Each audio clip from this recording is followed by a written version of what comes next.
Bismillahirrahmanirrahim. Selamat siang sahabat sehat semuanya. Hari ini kita akan berbincang-bincang santai mengenai tentang persiapan operasi.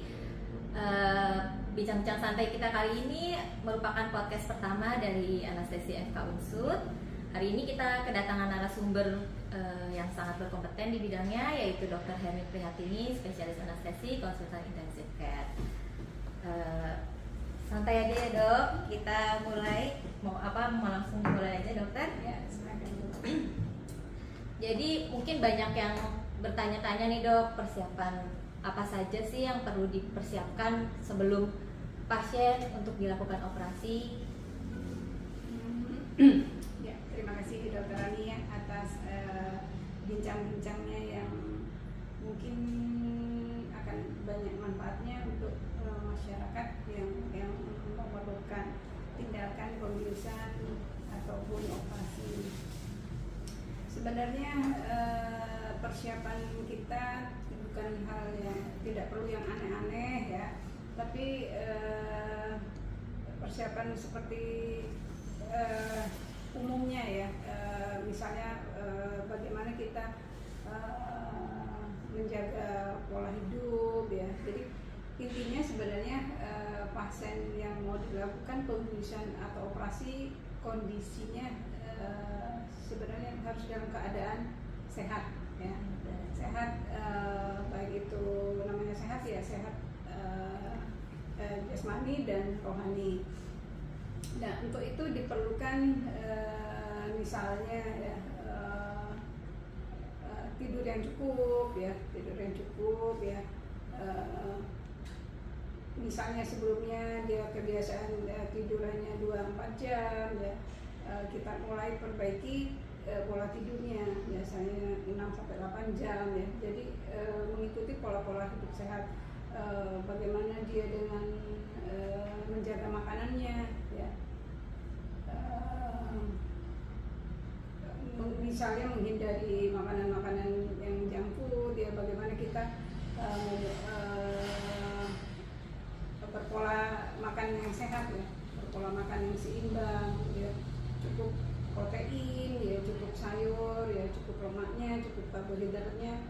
Jadi pasien-pasien yang memerlukan tindakan pembiusan tidak harus pantang makanan ya sebelumnya, karena mungkin pasiennya merasa takut sehingga tidak makan ya, mungkin ada rasa takut ya, tidak makan atau malah makan berlebihan ya, karena berpikir saya ini mau dibius, mau dioperasi harus makan banyak gitu ya.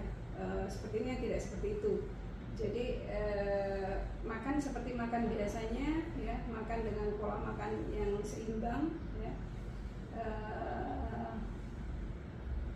Apalagi ya, mungkin olahraga ya, mungkin olahraga yang sebelumnya mungkin dia kurang bergerak.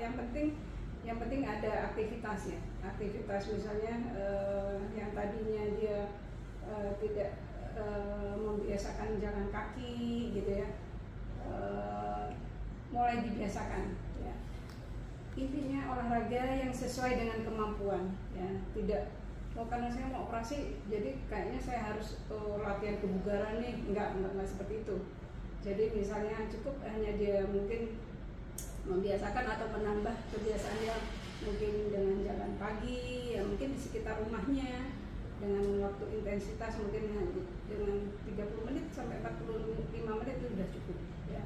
Jadi tidak ada persiapan yang berlebihan ya. Jadi seperti hidup yang sebelumnya, tapi diperbaiki pola hidupnya, pola tidurnya, pola makannya, dan olahraganya.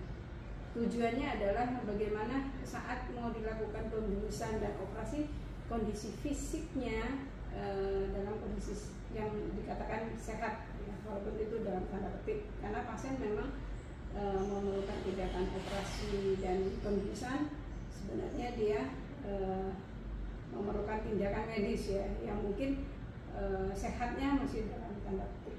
Begitu Dokter Rani. Baik, mungkin yang tadi itu dari sisi kondisi tubuh pasien ya dok. Kalau untuk dari persiapan medis dokter, persiapan medis yang perlu dipersiapkan dari pasien apa saja, Dok? Misalnya gimana, Dokter? Dari persiapan untuk dari jantungnya, dari paru pasiennya. Oke. Jadi untuk persiapan dari kalau tadi mungkin dari kebiasaan mengenai dari mungkin ini pada persiapan tentu saja akan sesuai dengan kebutuhan pasien akan dilakukan operasi apa dan akan dilakukan pembiusan dengan teknik apa ya. Mungkin nanti agak sedikit mengarah ke medis ya mungkin, tapi bahwa persiapannya bahwa pasien akan dilakukan pemeriksaan rutin ya, ada pemeriksaan rutin, mungkin ada pemeriksaan tambahan atau mungkin pemeriksaan yang lebih advance ya. Yang rutin memang diperlukan adalah pemeriksaan yang rutin. Semua operasi adalah pemeriksaan darah rutinnya ya. Kita ambil darah pasiennya maksimal 1 hari sebelum operasi, kalau itu terencana itu sudah harus dilakukan. Misalnya pemeriksaan darah, kalau diperlukan juga akan dilakukan pemeriksaan ronsen ya, baik itu ronsen di dada atau ronsen di perut atau ronsen di mana yang akan diperlukan ya, diperlukan operasinya. Atau diperlukan pemeriksaan yang lain, misalnya pemeriksaan yang lebih advance lagi, misalnya pada pasien yang menderita penyakit tertentu memerlukan pemeriksaan tambahan tertentu juga, begitu Dok. Baik. Lalu untuk obat-obatan nih dokter, biasanya kan rata-rata pasien-pasien lansia biasanya ada pasien yang rutin minum misalnya obat darah tinggi, obat gula, obat pengencer darah. Untuk dari segi obat-obatan bagaimana Dok? Apakah boleh tetap dikonsumsi sama pasien atau ada obat-obat yang harus dihentikan terlebih dahulu sebelum pasien operasi? Oke, Dokter Ani ya. Untuk hal-hal yang lebih spesifik seperti itu ya memang diperlukan pemeriksaan yang lebih detail ya. Jadi 1 hari sebelum dilakukan tindakan pembiusan, biasanya dokter anestesi akan melakukan kunjungan pra pembiusan. Nah, di situ akan dipelajari pada pasien-pasien tertentu apakah pasien terbiasa mengkonsumsi obat tertentu ya, dan apakah obat ini akan dilanjutkan atau harus di stop. Itu berbeda-beda memang. Pada kasus tergantung juga apa teknik pembiusan yang akan dilakukan pada esok harinya. Misalnya pada kasus dengan obat-obat hipertensi ya, pasien yang sudah terbiasa mengkonsumsi obat-obat hipertensi, obat tersebut masih bisa diminum sampai malam hari sebelum operasi ya, tentunya dengan pengawasan, tetap dengan pengawasan bahwa akan dimonitor tekanan darahnya. Pada pasien-pasien tadi yang dokterannya sebutkan, apakah pada pasien-pasien yang terbiasa mengkonsumsi obat-obat pengencer darah, memang tergantung apa obatnya dan ada ketentuan bahwa harus di stop 4 jam sebelumnya atau harus di stop 3 hari sebelumnya, tergantung jenisnya. Dan seyogianya memang semua pasien-pasien yang akan dilakukan pembiusan atau operasi memang harus menyampaikan bahwa pasiennya terbiasa mengkonsumsi obat-obat tertentu, sehingga akan diputuskan apakah obat ini akan dilanjutkan atau tidak. Nah, sama seperti misalnya pemakaian obat-obat anti tuberkulosa yang rutin dikonsumsi pasien akan tetap dilanjutkan sampai hari akan dilakukan operasi ya, gitu deh. Baik dokter, jadi untuk obat tergantung kondisi pasiennya, tergantung jenis obatnya, juga untuk teknik pembiusan yang akan dilakukan ya dokter. Ya, betul. Lalu pertanyaan selanjutnya nih dokter, persiapan puasa untuk pasien-pasien yang akan dilakukan operasi, untuk pasien anak-anak, untuk pasien dewasa, persiapan untuk puasanya sama atau berbeda dokter? Oke, mengenai persiapan operasi ya, secara umum ya sebenarnya ada untuk tidak banyak ya sebenarnya perbedaannya. Yang jelas dibedakan adalah pasien tua di atas 65 tahun atau pasien geriatri, pasien usia muda, dan pasien anak-anak atau pasien-pasien pediatrik ya. Pada pasien anak-anak biasanya karena metabolismenya cepat sehingga pengosongan lambungnya juga lebih cepat ya. Pada anak-anak tergantung usia juga puasa dari 2 sampai 4 jam sebelum dilakukan pembiusan ya. Kalau pada dewasa muda rata-rata puasa akan dilakukan 6 sampai 8 jam sebelum pembiusan. Pada geriatri lebih lama lagi ya, karena metabolisme pasien pada usia geriatri metabolismenya sudah melambat ya, sehingga pengosongan lambungnya juga memanjang.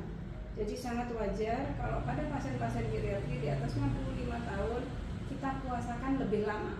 Jadi puasanya bisa 8 jam, sekitar 8 jam. Tujuan kenapa harus dipuasakan yaitu untuk mengosongkan lambungnya ya, sehingga makanan sudah turun dari lambung. Tujuannya adalah untuk mengurangi kejadian pasien muntah dalam kondisi tidak sadar. Itu aja dok. Baik dokter. Lalu untuk persiapan lainnya dokter, boleh nggak sih pasien yang akan dilakukan operasi memakai perhiasan, memakai make up? Biasanya kan ibu-ibu sekarang mau operasi SC biasanya make up dulu, selfie dulu ya dok ya. Sebenarnya boleh nggak dokter? Oke, ini zamannya ya, udah ya, zaman now ya, milenial ya. Oke, memang prinsipnya sebenarnya pasien-pasien yang akan dilakukan pembiusan dan operasi memang dalam kondisi bersih ya, bersih dalam tanda petik, maksudnya gini ya. Mungkin pada hari mau dilakukan pembiusan dan operasi pasien harus mandi ya, harus mandi bersih kalau memungkinkan ya, harus mandi bersih ya. Kebersihan tubuh secara umum sebenarnya, mandi bersih, keramas ya, jangan lupa sikat gigi. Kayaknya ini ya, kalau dijelaskan satu-satu sepertinya kok aneh gitu ya, padahal enggak ya. Bukan hal yang berlebihan ya, malah kalau sekarang bukan hanya cuma bersih-bersih, mandi dan seterusnya ya, malah sekarang kebanyakan pasien juga memakai perhiasan tadi ya, dokternya sebutkan. Sebenarnya bukan tidak boleh ya, tapi bahwa banyak make up mungkin ya akan menutupi atau akan mengganggu sensor dari alat-alat yang kita pakai. Misalnya pakai kutek gitu ya, atau kutek, sementara kita akan menaruh alat monitor ya di kukunya. Kadang itu akan mengganggu pembacaan alat tadi karena ada terhalang cat kuku gitu ya. Atau make up misalnya akan merubah ya, mengaburkan yang harusnya mungkin dengan kalau kita tanpa make up setiap ada perubahan dari wajah, dari mimik kita akan tahu, oh mungkin pasien jadi pucat ya. Terus kita bisa menilai, sehingga make up tadi kenapa nggak boleh ya, ditakutkan akan mengaburkan hasil pemeriksaan. Misalnya harusnya karena tindakan pembiusan dan operasi menyebabkan pasiennya jadi pucat, banyak perdarahan ya, nggak kelihatan karena ketutup dengan make up tadi ya. Terus atau make up tadi juga akan mengganggu kita dalam pemasangan alat-alat kita. Misalnya kita harus memasukkan pipa jalan nafas, sehingga untuk perekatnya juga akan terganggu dengan adanya make up yang kita pakai. Jadi sebenarnya memang harus bersih ya, harus wangi, nggak apa-apa sih ya, memang harus wangi, harus mandi, harus keramas, wangi, tapi memang tidak pakai make up ataupun tidak memakai perhiasan ya, misalnya emas atau perak atau yang lainnya, karena kita dalam pelaksanaan pembiusan dan operasi kita akan banyak memakai alat listrik ya, sehingga kemungkinan akan mengganggu kelistrikan tadi. Ya, jadi sebaiknya untuk pasien-pasien yang mau operasi sebaiknya yang lebih utama adalah mandinya dan wangi ya dokter ya. Make up bolehlah setelah operasinya selesai, make up baru selfie lagi. Yang selanjutnya dokter, mungkin ini yang terakhir.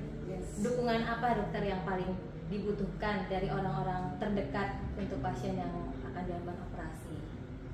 Bentuk dukungannya seperti apa misalnya dokter? Pasti ya, orang nggak usah orang ya, kita sendiri mendengar atau sudah divonis bahwa kita akan dioperasi aja sudah sesuatu ya, sudah takut ya. Terlepas dari apa sih akan dilakukan apa, tapi begitu kita sudah mendapat ini akan dibius, akan dioperasi tanggal segini aja, jam segini aja, itu udah sesuatu banget ya. Pasti ya sedikit walaupun sedikit ya pasti akan apa ya, secara psikologis akan sangat mengganggu ya.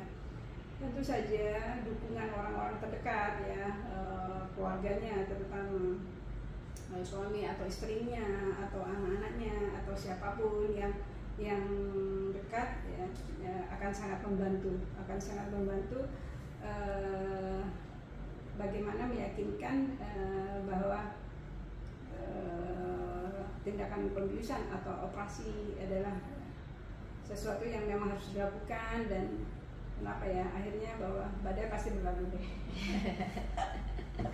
Jadi nggak ada yang nggak bisa dilewati sebenarnya ya, tapi bahwa itu perlu dukungan ya, perlu dukungan orang-orang yang dicintai atau dipercaya ya, sehingga bisa menambah kekuatan hatinya untuk operasi ya. Baik dokter, dari sekian tadi pertanyaan, ada dokter mau kasih pesan untuk pasien-pasien yang akan dilakukan operasi dokter? Saya rasa bahwa itu tadi ya, bahwa tidak ada hal yang tidak